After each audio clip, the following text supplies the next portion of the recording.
everyone and welcome you back for physics class. Today we are going to learn the chapter electricity, under which the previous topics like electric charge, electric current, Ohm's law, definition of meaning of resistance already we have studied. So for today's class we are going to study the topic factors affecting resistance. Means what are the factors that are responsible for changing the resistance of a conductor or a wire. Also, we will be learning the meaning of combination of resistors. It's okay. So, the important, the keywords that I will get here, the keywords of this particular two topics, I can say keywords if I say. Number one will be resistivity,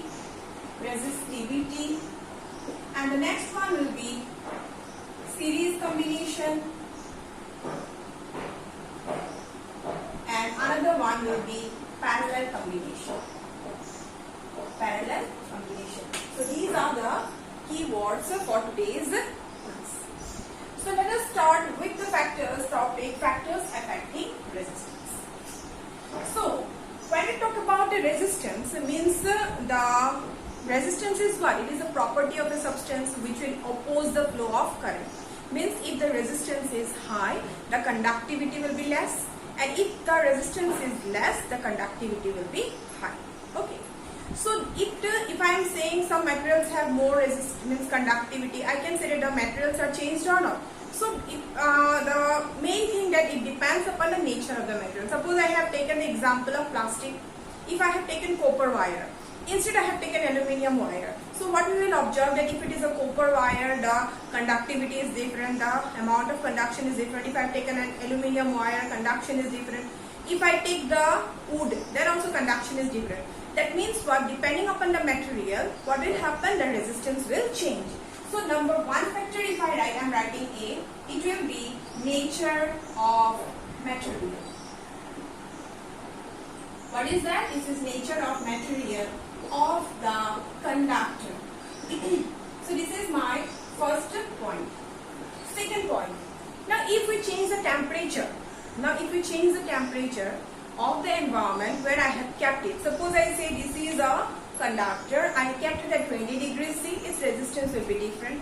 If I increase the temperature to 30 degrees C, the resistance will be different. So I can say that it depends on the temperature also. Okay, next. Now sir, what I have done, I have taken a conductor of this much length. Another conductor, what I have done, I have taken this much length. The length is shorter, but assume that this is means area is same.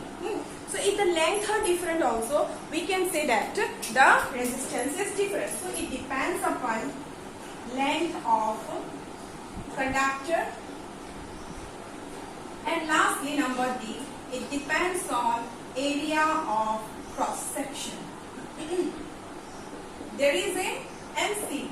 When in terms of flow of current we discuss, the current flow in a wire I can call it to be cylindrical in shape.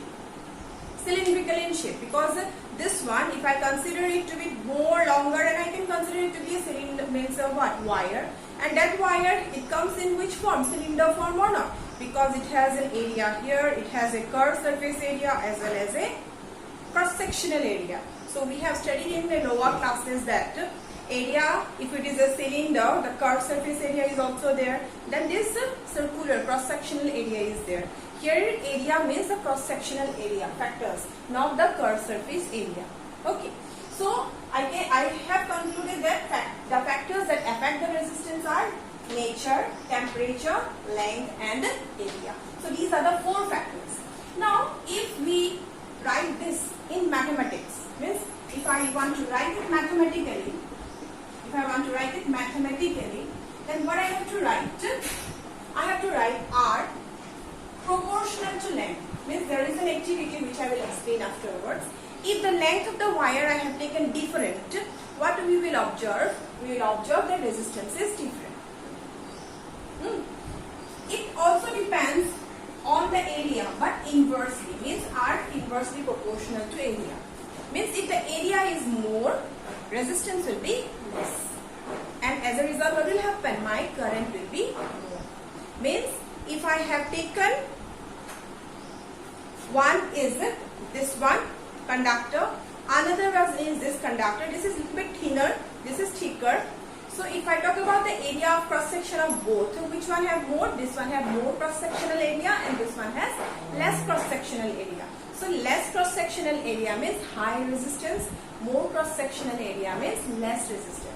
So here if I allow the current to flow, more current will flow, here the amount of current will be less. So that is the meaning of cross sectional area. Now if I combine these two together and write, I can write R proportional to L by E. And if we remove a proportionality sign, before also I told you that we have to write a constant there. We have to write a constant there. And in this particular case, I have to write the constant rho L by E. So this is the proportionality constant in case of what? In case of a resistance affecting the resistance affected by the length and area. So I have used a new term rho here, where rho is called resistivity. What is rho? Resistivity. Or we call it specific resistance. I hope you understood. So this is the specific resistance or resistivity of the conductor. Got it? Now, after writing this equation, if I write, suppose I have rubbed it, so we got a term now, resistivity. Okay, so how to calculate resistivity? You have written the equation R equals to rho L by A. So from here if I calculate rho will be equals to RA divided by L. So this is my expression for what? Resistivity. Now if someone asks you what is the SI unit, what will you do? SI unit is what? For resistance, SI unit is ohm. For area, SI unit is meter square. And for length, it is meter. So meter will cancel out. So I will get ohm meter.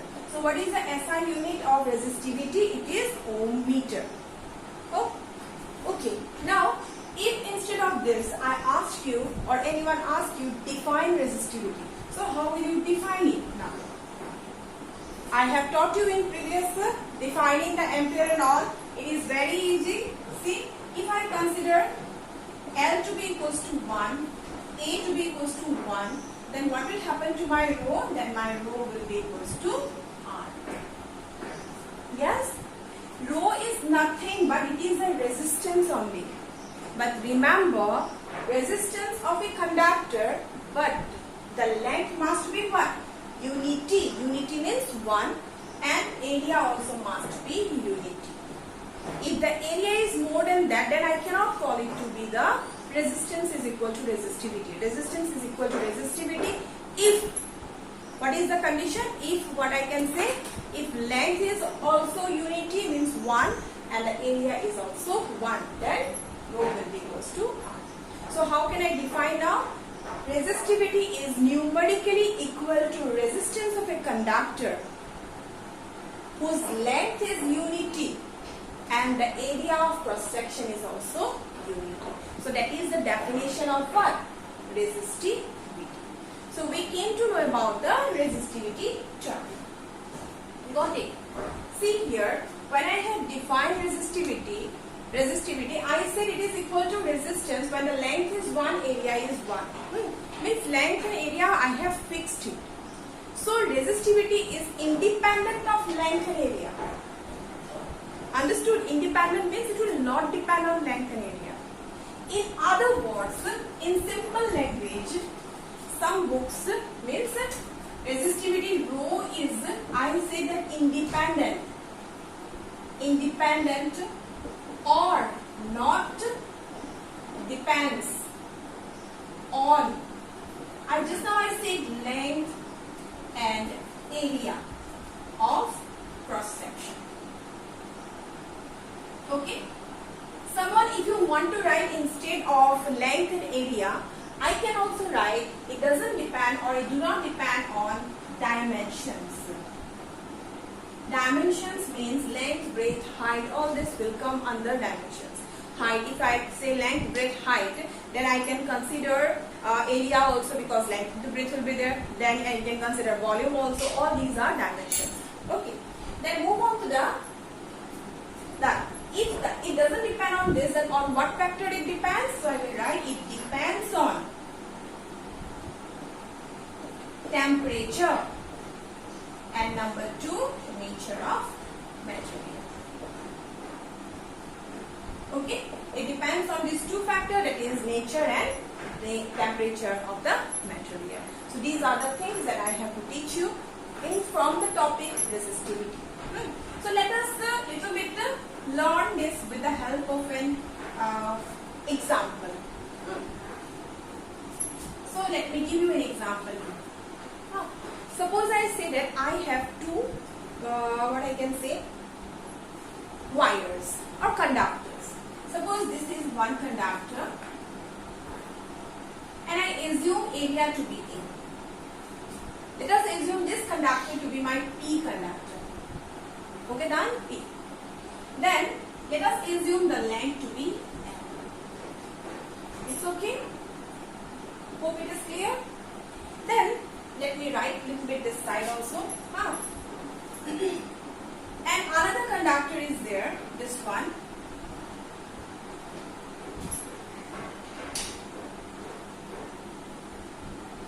Area it is thrice of A, means it is tripled. And length what I have done, I have reduced to L by 2. Okay, so if you want to write XY, better I write XY. So this is my X conductor and this is my Y conductor. I have two conductors.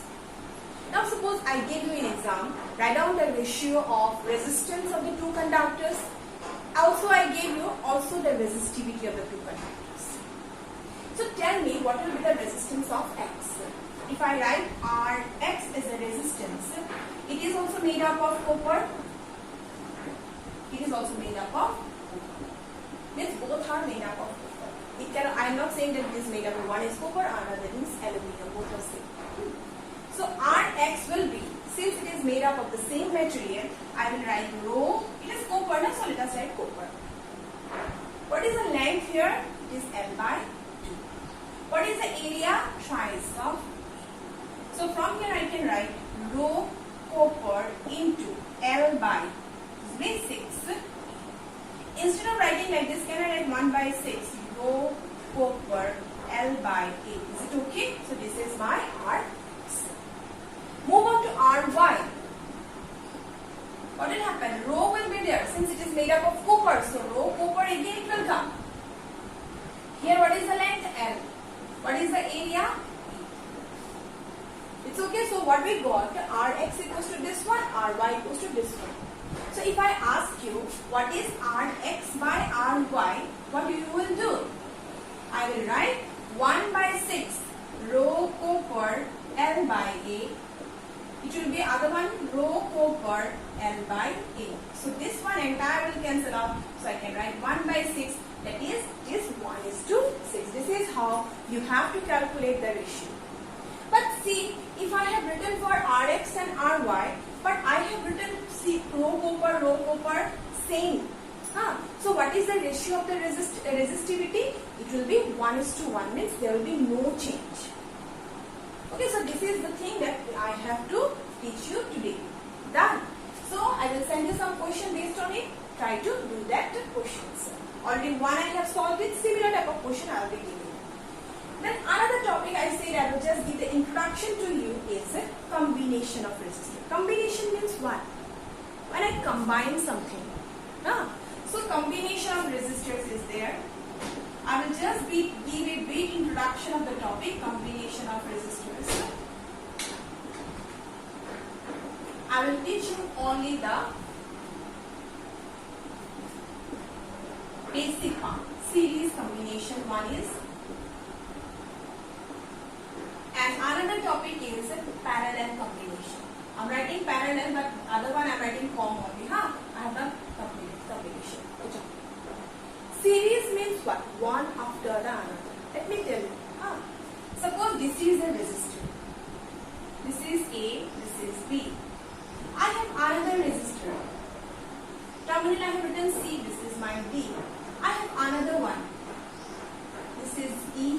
my F. So in case of series combination, what happens? Suppose I talk about this to be a person, and this person is folding his hands like this. Means he has stretched his hands like this. So one arm is my B, another one is my A. Yes. So these are the points where I can touch or I can connect with something. So these 2 points are the things or the place where we can connect, not the middle part. So here I can connect the other resistor, or here I can connect the other resistor. So this is one similar person, student holding, student is there, another student is there, another student is there. They are stretching their hands like this and they are standing one after the another. So what they have done, suppose this is my boy X, this is my Y, this is my Z. This is the right hand, this is left hand, right hand, left hand, right hand, left hand. Okay, so X, he said that I will stand here and his right hand is this side, left hand is this side. Why hold the left hand of the person? So when Y hold the left hand of the person, this is the combination. So this is my Y. So his left hand is free. So here what I have connected? I have connected the right hand and this is the left hand. You can connect, no problem. If you want that I will connect the other end, no problem. Both are same. I can hold with this hand also. I can hold the person with the other hand also. No problem will be there. Just remember, but they have to connect. But one terminal is what? This is free terminal. Again after this, Jan said that I will connect it this way. So Jan has connected himself or herself in that way. So this type of combination is known as series combination. Means if it is a series combination, always this will be in a circuit. So if I want to put the source somewhere, it will not be in between or somewhere. It can be in any place. But what happens? Resistors will come one after the other. But if it is a parallel combination, then what will happen? So if it is a parallel combination, this is A position, this is B. A is obviously there. This is my X. This is A. This is my B. What will happen? Y, what he will do or she will do? She will hold one hand here. Means this is C. And the other end here, suppose this is D, and stand like this. So this is what? At one terminal we are connecting, and one is in front and back, front another one, again another one. Means the other person Z, this is my Y. The Z what it will do? Because my E will be also there, then the resistor will be there, and F will be there. So they are connecting one after not another. They are connecting together only. One terminal is fixed. So here you see there we can connect this. But there the resistors, one resistor, one arm is fixed, another resistor, another arm is free. So that is meaning is series combination and parallel combination. So now we start with the series combination, only one sentence or 2 sentences. So this is the series combination. 3 resistors I have drawn. And I say that this resistor, see if I want to check what is there. So what I have to do, I have to connect a source. I have to connect a source. I have to connect a source. Connect a source. Then after that I need a key. Yes or no? I need a key. So key is also being connected there. So this is the source which is positive terminal, negative terminal. This is the key. Suppose I say this is resistance R1, this is resistance R2, this is resistance R3. So these are connected. And I assume that we have given a potential difference of V. Now the question is, this potential difference is across which terminal? So this positive is connected here. So I have written here A. Suppose this is my B. So this negative is here. So across entire term, entire from A to B, the voltage is. Now tell me, if I allow the current to flow, the current will flow from which direction? From the positive terminal, it will start flowing in this way. And again it will come back and enter the negative terminal. So that means what? Whatever the current will come, suppose the current is 2 ampere, entire 2 ampere will flow through all the resistors and will come to the negative terminal. I cannot say that the current will get somewhere divided among the 3 resistors. It will not happen. Because when current flows, that means what? The charges are moving. If the charges are moving, think of a water flow. If the water is flowing from this terminal, the water is not going anywhere. The entire water will come back to the tank again. So it is a tank. So there is no loss. Nothing is happening here. So whatever the current will flow, the current will remain the same. So across the three resistors, the current remains the same. But what happens to the voltage? So here across, this is suppose R1, the voltage is V1. Across R2, voltage is V2. Across R3, voltage is V3. Why? You see, we have written V is equals to I into R. Now suppose I wrote I the same value, R sometimes R1, then I sometimes R2, I sometimes R3. Will my V be same V or different V? Different V. So it will be V1, this will be V2, this will be V3. My voltages are different in each case. But remember, if I add entire, means this will be equals to V1 plus V2 plus V3. So that's all for today's class. Now I'm not going to teach you more. My main topic for today's class was factors affecting resistance, and there we have studied what are the factors that affect resistivity also, that is nature and temperature. Then I have discussed with you just an introductory part of the combination of resistors. That's all for today's class. Thank you. Have a nice day ahead.